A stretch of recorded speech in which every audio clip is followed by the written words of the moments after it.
Welcome to the Political Philosophy Podcast. I'm Toby Buckle.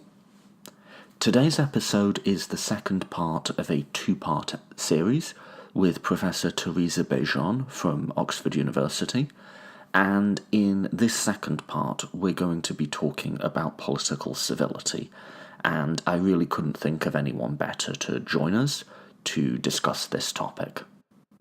If you want the context for this conversation, we do kind of just jump in medias res, as it were.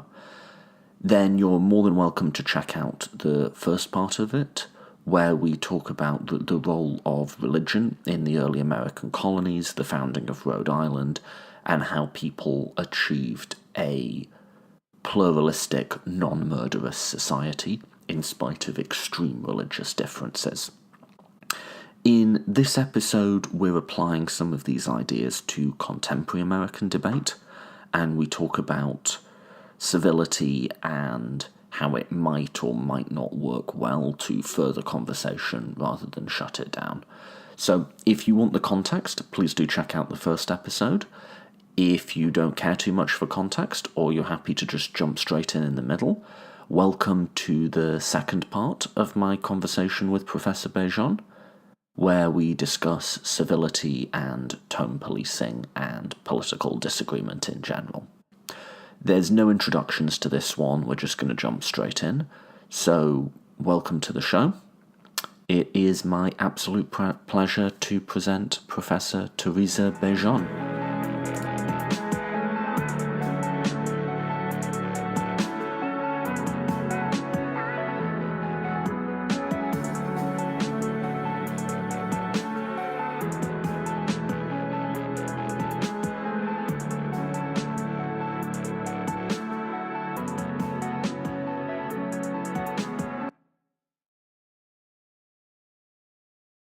But the fact that this was achieved with people whose differences were more severe should give us some sort of degree of hope. But then when you look at how a lot of political discourse is regulated in America, it does seem like we're sort of... And I want to give you one example from the political right and one from the political left and just get your response to them. So on the political right, when a lot of the discourse about social movements that they don't like, let's just say take feminism as an example, focuses on the tone and tenor of what their opponents are presenting.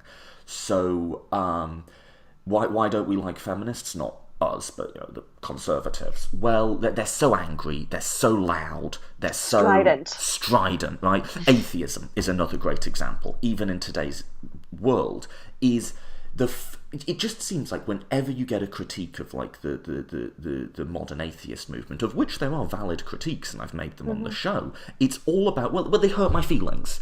It's offensive to religious people.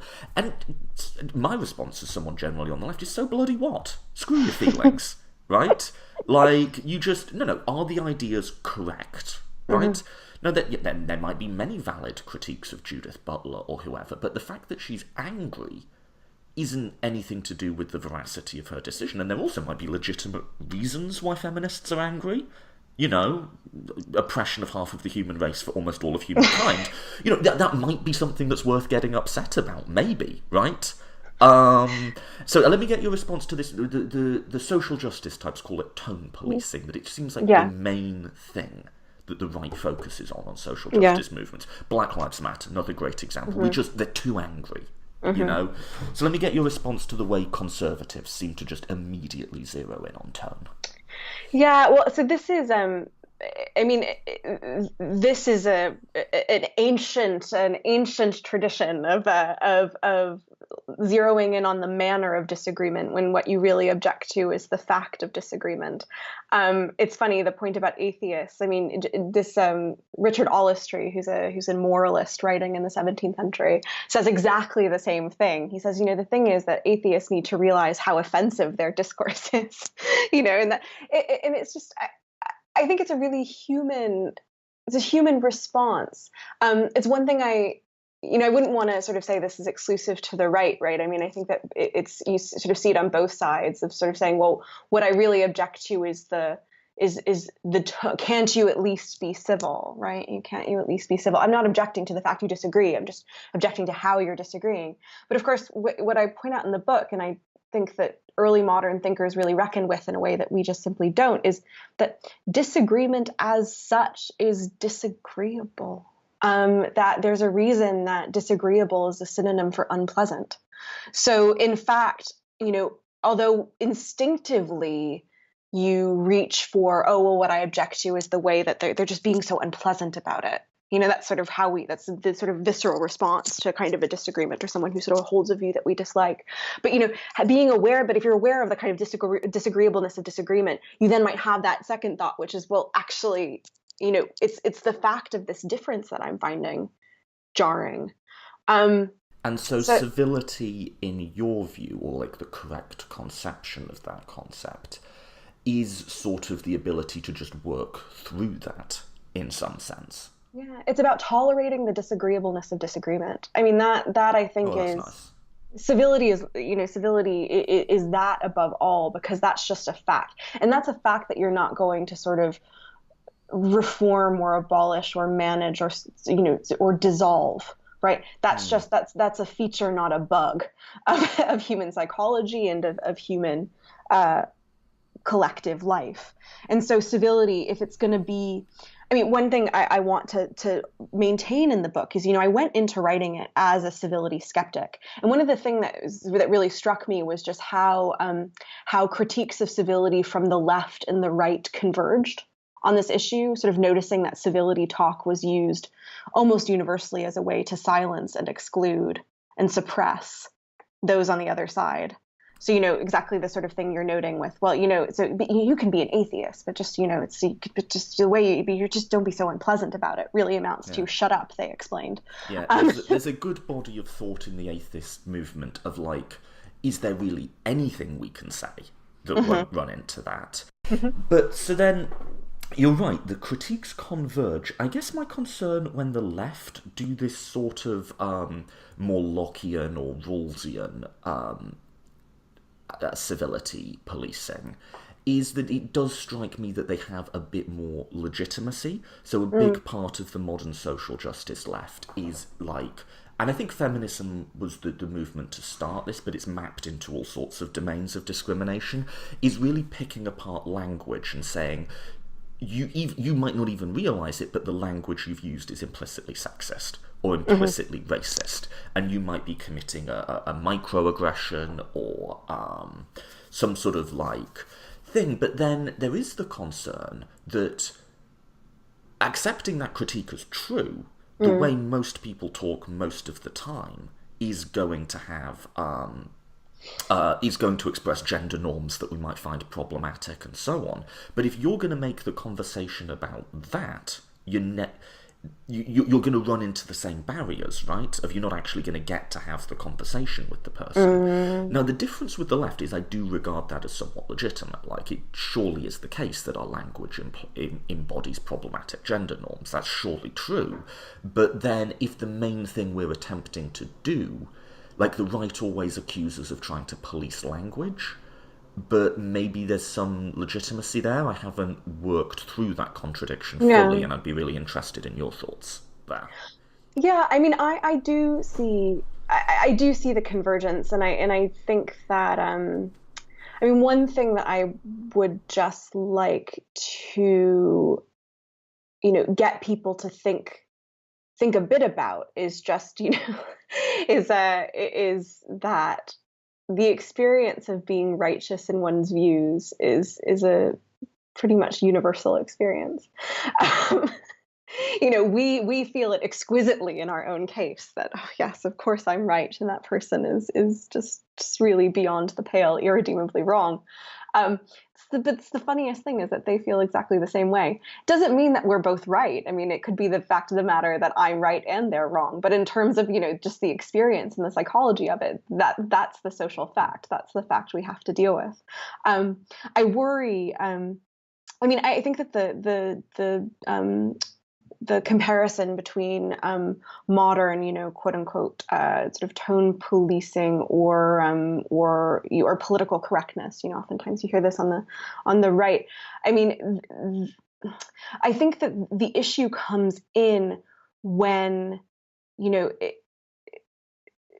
when the pointing out of kind of gendered or implicitly racist language becomes not an invitation to continuing the discussion and trying to understand what's gone wrong or what's implied. It becomes instead an invitation to end or to write off the person. And I think very often that's what people are kind of reacting against. It's the sense that they're being written off. And that's what that's when I begin to worry, because I think that, right, I mean, just the idea that that the language we use, that words have histories, right?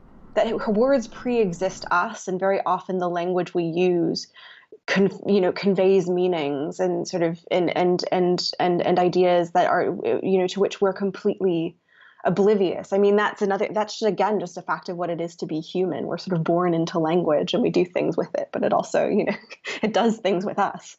So I think that there shouldn't be anything wrong with pointing that out to someone. Indeed, it can, it's a really important thing, I think, to be able to say to someone, and, and I've said it to people and people have said it to me. It's like, no, that what you've just said then is racist.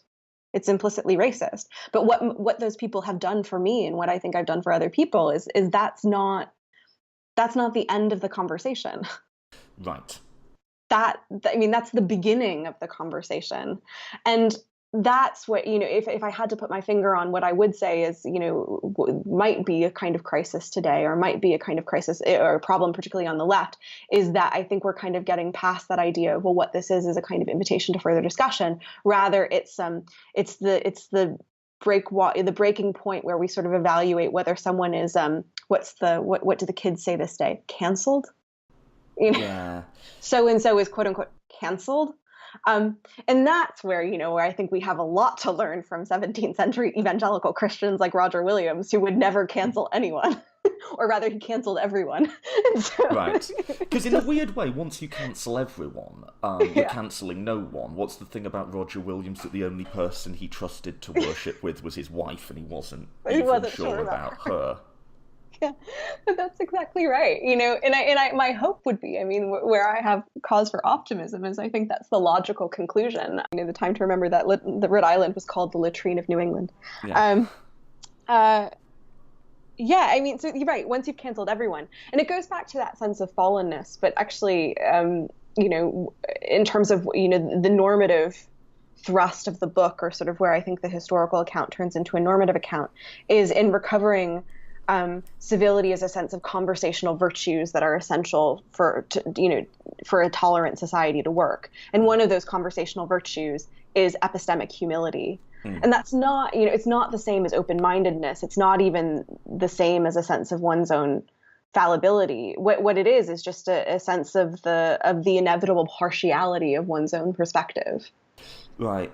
So I'm not the first person to make this analogy. It's often made as a critique, but there is something very religious in almost like you get the sense of almost like a 20s revivalist sense of the social justice left. And conservatives make this as a critique. I don't think it necessarily is. It's just the idea that people have tribal identities. People feel a sense of belonging to certain groups and certain movements. But even the language they use, people talk about being woke. Well, that's a revivalist phrase. Yeah. And there is a sense of there's a wonderful article called "Excommunicate Me from the Church of Social Justice," which is we are getting to the point now where we have actual dogmas. Absolutely. And there's nothing actually wrong with that, but maybe a sense of that aspect to ourselves and how we appear to other people might be quite useful, right? Yeah, I mean, just right. Seeing how it looks from someone else's perspective. I mean, the odd thing about it is, I mean, surely this is something that we all know we should be doing, but there is a sense in which our, being filled with a sense of one's own righteousness becomes a really good way of immunizing oneself to, taking an external perspective. I think I think that it's really right. And again, the early modern comparison here, I think, is really helpful. I mean, the originators of call out culture were Protestants. They were calling out the sinfulness of their fellow Christians. They were, as Williams puts it, sounding the silver alarms against sin wherever he found it, witnessing against sin wherever he found it. And but here I do think that, on the left, on the social justice left, that, they have something to learn from, a little evangelical zeal in addition to activist zeal would be good. Right, in that a lot of what you're saying is so valid, but if you're saying it to make converts, you're using just like, it's almost like you couldn't design a way to communicate these ideas that's going to be less intelligible to conservatives. Exactly so. And it becomes, as a lot of religious revivalist movements are wont to do, becomes about maintaining the purity of the community of believers, right, as opposed to building the church. And I think people are getting on. When I started writing the book, people were really skeptical of this comparison, but now it seems to be common wisdom, which is that, basically contemporary political parties function a lot like religious sects. I mean, as you alluded to, this sort of we're using the language of tribalism. I actually think the language of sectarianism is really helpful, because I think it captures this elements of the kind of the politics of purity that can cut. So the worry about schism, as Christians would have called it in the 17th century, is that it's a kind of Puritanism that aims at cutting off others from your community, rather than bringing them in. And I think you really do see that dynamic in contemporary American politics, in politics, and also cultural politics, where we seem a lot more concerned about maintaining divisions and maintaining the purity and maintaining the party line than we do about actually, persuading anybody, or indeed making a difference. I mean, this is what kind of what I find so head scratching in a lot of contemporary politics, which is just, it seems that, any sort of will to build a coalition seems to have evaporated. What we want is to really just know we're on the right side and be really just sort of satisfied with, how righteous we are. But to bring, yeah, go ahead. No, but it just seems to me that, that might be kind of reasonable if you believe the world is going to end tomorrow. But since it seems that one of the things that we no longer believe is that the world is going to end tomorrow, that this just seems ridiculously short-sighted. Yeah, which is like, I think many on the social justice radicals are self-consciously not interested in winning converts. Like, this is about a discourse within our own community, be that like feminism, LGBT, black. This is about us building a community that's sort of separate from the society in which we exist. And but the society in which you exist is still going to exist, and you can have two languages. Conservatives are better at this than us. They talk, because there's like this sort of neutral, classical, liberal language of like public-private divide and reason. So a conservative, when they get up to argue for something preposterous like creationism in schools, won't appeal to biblical truth, which is presumably what the worldview is grounded in. They'll say, well, I think the children should be taught both sides of the debate. I think people should be able to make up their own mind and study the evidence. In other words, they'll appeal to classically liberal values as a sort of ideological lingua franca. But then presumably when they're in their church, they'll be talking about Genesis or whatever. Liberals need to do the same, right? It's fine to have a private language of like microaggressions and trigger warnings and intersectionality, and I can talk that lingo too, but if we're going to communicate publicly, you have to sort of be ideologically bilingual to say something that other people might be able to access. You got to learn their language. I mean, it's really funny. One thing that Williams did and really sets him apart, going back to sort of what went right in Rhode Island, was that the first thing he did. I mean, he'd always been a really excellent linguist, but the first thing he did was go and learn the local languages. The first thing Williams publishes is a handbook of American language, called A Key into the Language of America. It's published in London in 1643. And in a way, I sort of feel that's, a lot of us today have sort of lost interest in learning the language of our neighbors. I mean, Right. this is what I find really mind-boggling. And I mean, I think it's worth saying, I'm from the South, and I'm my family is very conservative, and I just, it's one thing I would just want my fellow political theorists to think about sometimes. It's just how sociologically narrow the kind of ivory towers we inhabit are, and how preaching from that bully pulpit in this sort of private language can sound Right. to Which someone who's which is not privileged in that way. which is not to say that the Conservatives are right. No, no, but it's just to say, it's just to say, if you are right, Don't you live up want to other your. people to be right as well? Yeah, but I don't think this is what worries me. I begin to think that maybe we don't, that there's something really nice about feeling I'm right and they're wrong. And that we've gotten to a point of sort of, it's more important to feel that than it is to feel like we've built a kind of community that could be decent.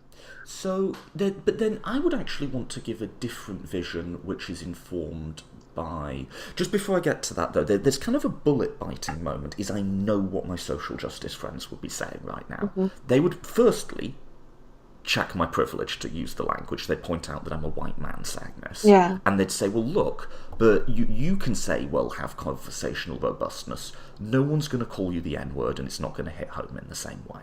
yeah, Right? That's not an unreasonable point.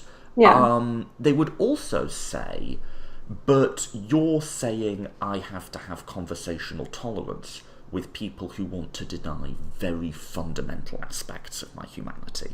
You're Yeah. saying if I'm a trans person, I have to have conversational tolerance with someone who refuses to use my preferred pronouns. Hmm. And there might just be a bullet biting moment there where you sort of say, yes, in some circumstances, yes, and I'm perfectly happy to own my privilege as a white man going into that and show a bit of not even epistemic humility, but just like social humility, that I'm saying that from a perspective of privilege.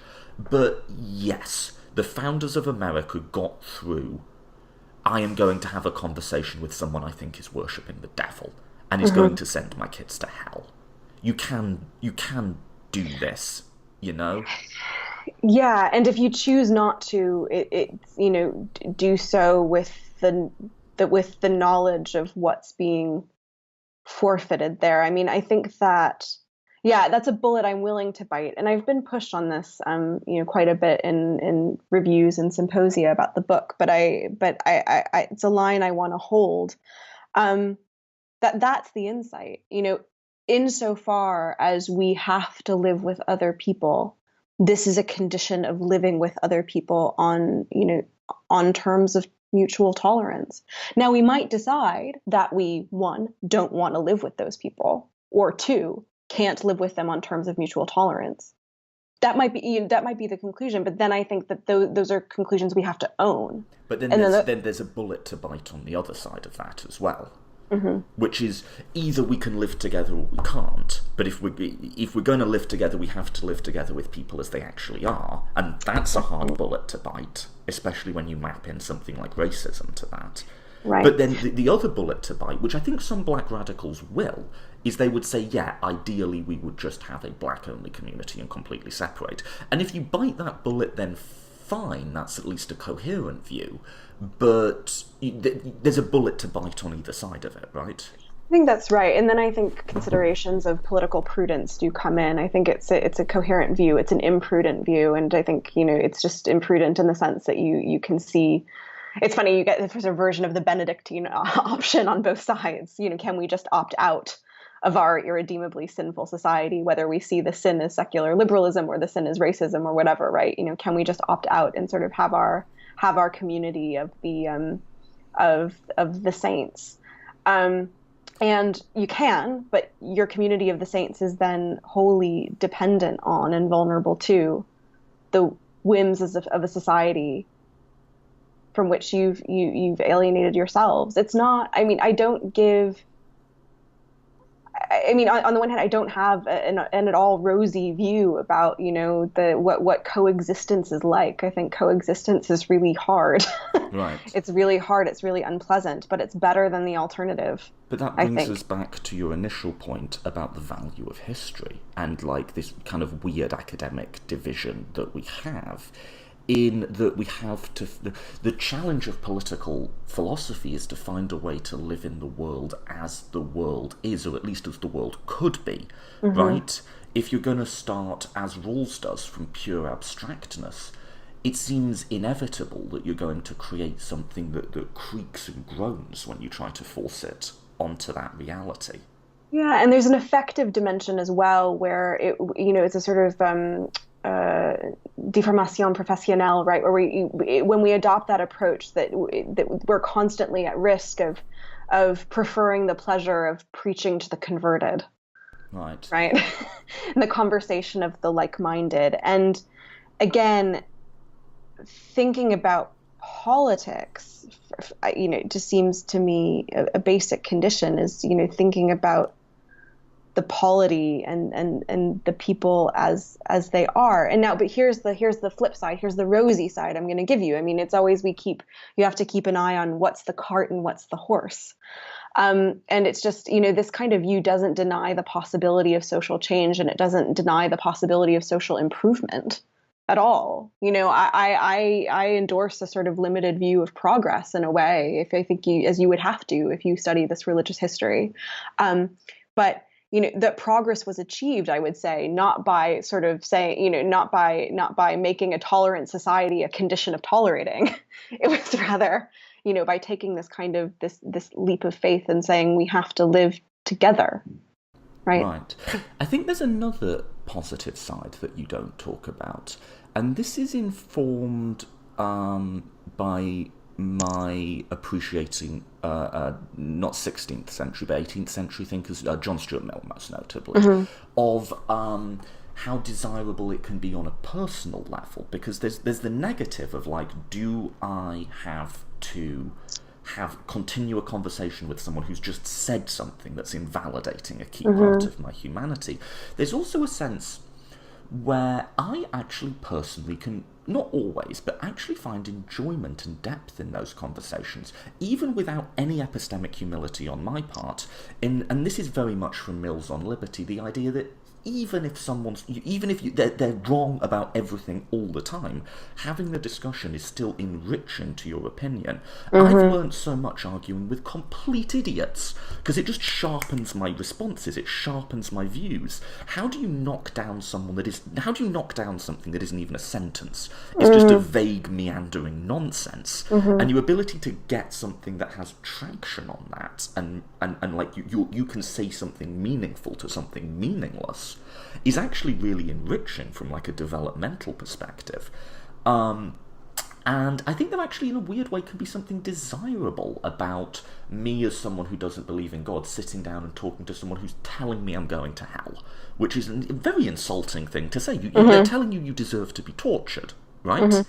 And to sort of, even though I went into it assuming they were wrong about everything, and I went out of it thinking that, I still feel like my life has been enriched by those conversations. And of course, the ones where people are wrong about everything all the time are a minority. There's often something where you do want a bit of epistemic humility, and there is something that can be learned. And I want to end with this, like how you approach difficult conversations, like you as a person, because I've got to the point where I enjoy them a lot, and I can hear my social justice friends using the privilege word and saying, yes, but you're a white man. And you're a white man trained in philosophy. Right. And I'll grant that to an extent, but I don't think that's all of it. I think part of it it isn't reducible to confidence. It's not just that I'll be there and able to say my view in a confident way. It's actually more about that I'll be there and be able to listen, right? And I really do feel like that does come from what I see as the richer parts of the liberal tradition, as opposed to like what I see as a more impoverished contemporary liberalism, that I've really taken to heart this idea of a developmental conception of human nature and an idea that we are sort of enriched by it. Also by my study of Marxism and the idea of the dialectic, which I think is ontologically bogus, but it's a nice metaphor of like the what do they call it? Like the interpenetration of opposing truths, right? So that's a beautiful phrase, whether or not you believe in the progress of history. So I'm wondering how you find it personally. Because there must be moments where someone says something where you just think you're just a complete sexist. Someone uses a virulently sexist word or something. Yeah. But do you ever sort of find... Well, let me turn it back on you. That's how I process these hard conversations, is that not always, but sometimes I find them really enriching, and I think that's a positive. And I'm wondering like how you, as a person, approach them.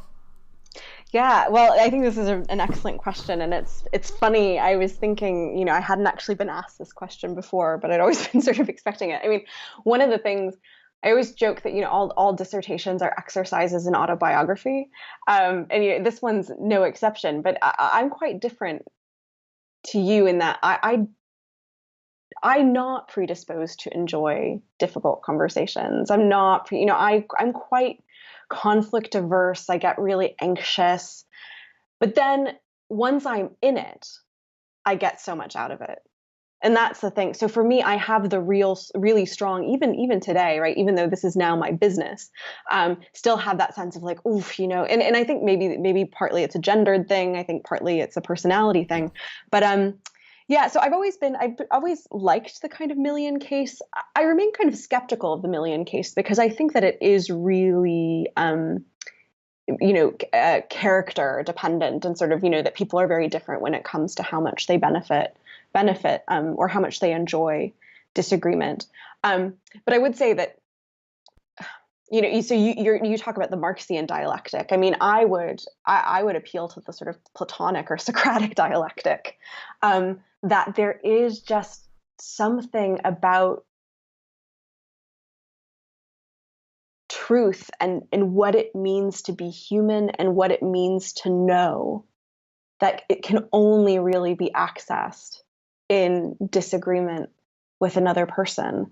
And I feel that more and more as I continue to teach, and I continue to see the ways in which my students, are so afraid of disagreeing, so afraid of uncomfortable conversations. They have that, I can feel their anxiety, and I really worry that we're at risk of, of raising a generation or creating a society in which we've just sort of systematically robbed human beings of the kind of joy of conversation, or indeed the sort of horrors of an uncomfortable conversation. But I'll give you just like one example, which is what immediately is the one that comes to mind when I sort of think of when, a situation like this that made a big impact on me, although I can't say I enjoyed it, was I was at dinner with a very, very eminent academic philosopher, and I shan't say who it was, but he said something that I found incredibly offensive about conservatives, in fact. Just ranting and raving about how, anyone who could ever vote conservative is a cretin, is what he said. And this is at a very, in the choice of words was really particular. And I just said, I was listening to him, and I really sort of, in a way, couldn't believe my ears. And then I just, and I think if I'd been in grad school, I never would have said anything. I would have just let it go and sort of said, that was really nasty, the way he was talking. Some of my best friends are conservative, that sort of response. But instead, now that I'm a student of Roger Williams, I said, you cannot be serious. You cannot be serious. Like, what is the view here? What is the view? And sort of let's spell it out. And then we ended up having not a very enjoyable conversation, but a really enlightening conversation. one where I really learned where he was coming from, and I was really forced to sort of probe sort of what was bothering me.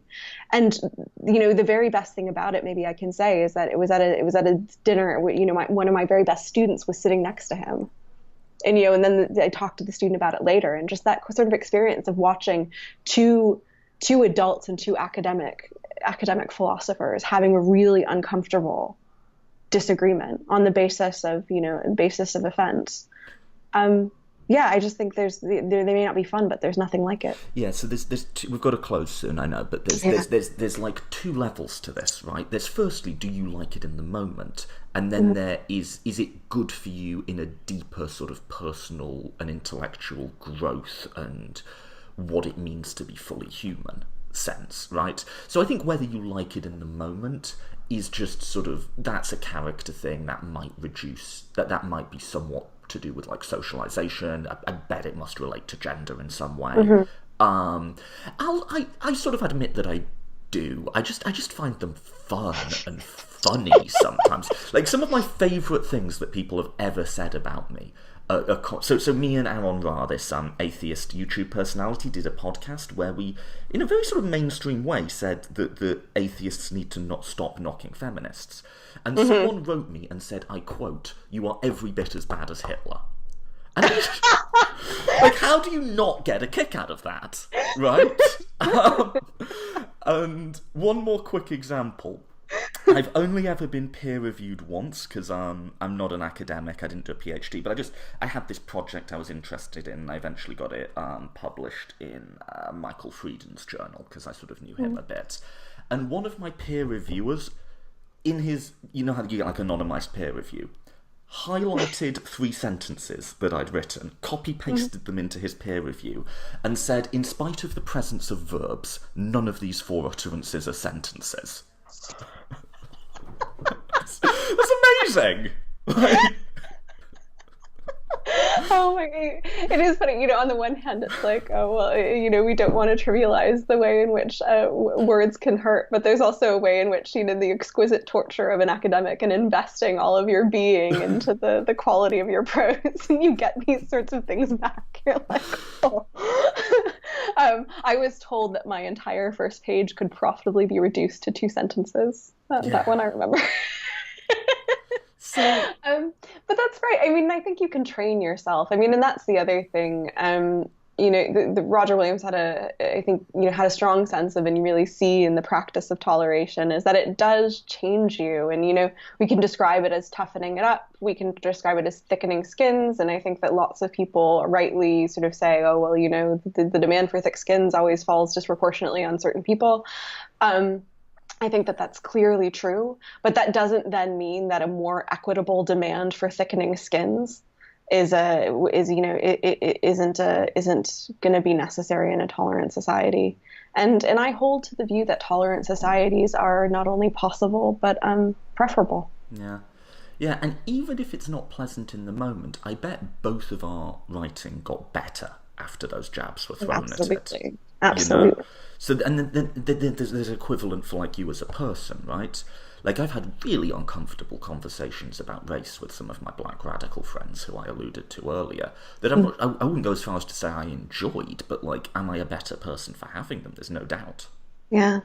No, I have to say that the times that it's been pointed out to be that language I was using or something I said was racist. It just feels awful in the moment. And then, but then you have the conversation about it and you understand why and you understand. And I just think that especially, and I think about this as an educator, it's, the idea that we would rob students of that and rob other human beings of those incredibly human and enriching experiences. I think that would be a very bad thing. And on the other side too, like I've had conversations with people who are over bigots. I used to do campaigns at like trying to activate Republican primary voters to contact their representatives, because it's a more effective way to lobby Republican representatives than Democrats, right? With people who are over bigots, and it's not like they really said anything that changed my mind, but like I've developed a greater appreciation of my own views and a richer account of them by being forced to explain it to someone who's willfully misunderstanding me. Yes, that's really right. And also, I think in being forced to do that, right, you do, you don't come away. I always say, this, I say it in the book, and I think it's important. Familiarity can breed contempt, Mm. as much as its opposite. But nevertheless, familiarity does remind you of the humanity of other people. Just sort of, it makes it more difficult to write them off as you know, devils rather than devil worshippers, if you see what I mean. Mm. And I think that's really valuable, especially when, I keep coming back to education and universities, but especially when, universities remain these incredibly sociologically narrow spaces, and we fight for access, we fight for inclusion, but, an awareness, again, epistemic humility, an awareness of the sort of the peculiarity of this perspective is essential if we want to preserve, and hopefully persuade others of this perspective. But that's my hope. Well, we absolutely should value diversity, but there's also ideological diversity. Anyway, Yeah. yeah, which is Yeah, no, important. and that is something. Yeah, I agree with. I mean, that's a whole other conversation. Yeah, I think there are yeah, good and bad ways to talk about it, but I do think that people sort of dismiss that concern sort of at their peril. Um, Well, just but because a conservative says it doesn't, it might make it more likely that it's wrong, but it doesn't make it certain. No, absolutely. And I mean, again, I just, I find the more I study political theory, the more moderate I become politically. I mean, it's just especially in the sense that, studying things historically, Mm. you begin to have a kind of perspective about perspective. But yeah, I just think this, again, what's the point? What's the point of having conversations with people who agree with you already? Yeah. And you've got to get to your student. One final thought is the more I study political theory, I'm not sure I've become more moderate. There's still quite extreme left-wing views I hold, like I've sort of convinced myself of prison abolition recently. But I do find that my relationship with the American Republic has changed. Like, I live there, and I think there's a kind of reflexive dismissal, almost like embarrassment of America on the left. It's like this narrative that, like, we're the worst developed nation, if only we could just be Sweden. I find really uninspiring, and also just kind of like really incorrect, because when you study political theory a lot and history a lot, it does, I'm trying to avoid the word exceptional here, but you do get a sense of how unusual the American accomplishment Yeah. is, in that they're doing something that religiously you would assume is impossible. Yeah. And they're doing it, they're doing it across a continent, which most political theorists would assume you could only have a republic in a small community through most of history. And you do have to appreciate that as, even if not a moral, but like just a sociological accomplishment. Yeah. I think that I agree with that. And I think that, again, just, in a way, getting away from the kind of romanticized accounts that we get of the American founding, going back to the 17th century, in the early colonial history is just essential to really get a grip on just how unlikely this success was. And again, I'm not saying it's an unqualified success, but I think that it's something that, especially given commitments to things like diversity, equality, and inclusion, you want to look really closely at what's happening in the colonies. Just because it really, again, it's at best unlikely and we all had, in very, probably impossible, and yet it got off the ground. I mean, it's just I think it's hard not to, if you do this in a historically minded way, it's hard not to have a sense of that achievement.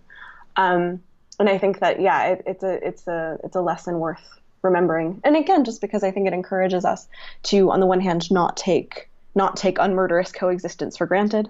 Which I think is probably the main political takeaway that I would give, but also, again, to encourage us to think more imaginatively about what kind of institutions are possible, or what kind of institutional responses to intractable political problems might be worth playing around with. The early history of America is a is a wonderful storehouse for that kind of thinking.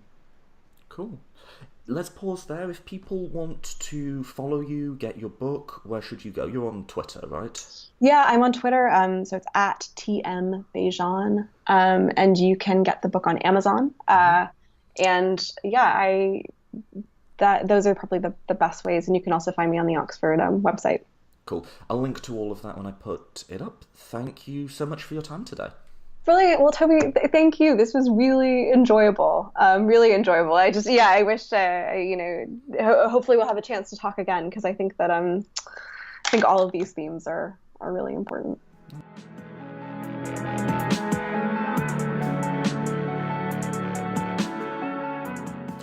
Thank you for listening to the Political Philosophy Podcast.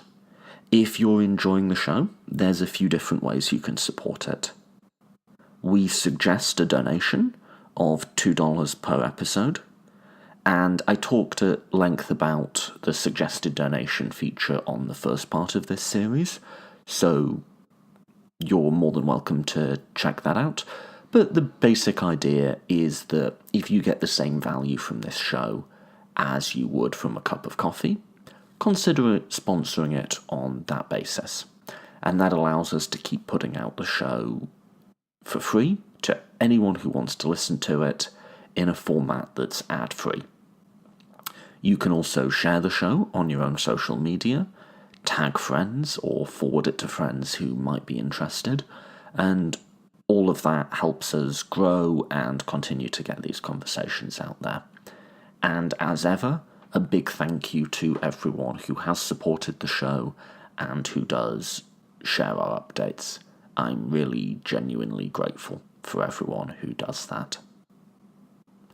Next week, I'll be taking a bit of an intermission from interviews, and I'll do an Ask Me Anything. So I'll be taking audience questions on whatever it is you want to ask me. We got a great deal of really good quality comments, like literally hundreds, from the Free Will series we did, so I'll respond to those. But if there's any questions that have come up from this latest series on civility and toleration, send them to me as well. You can post them on our Facebook or Twitter, direct message me, anything that works. And if you're not following us on social media, the links to all of that are on the website, politicalphilosophypodcast.com, politicalphilosophypodcast.com. So if you have any questions, thoughts, comments, angry outbursts, send them my way. Apart from that, thank you so much for listening.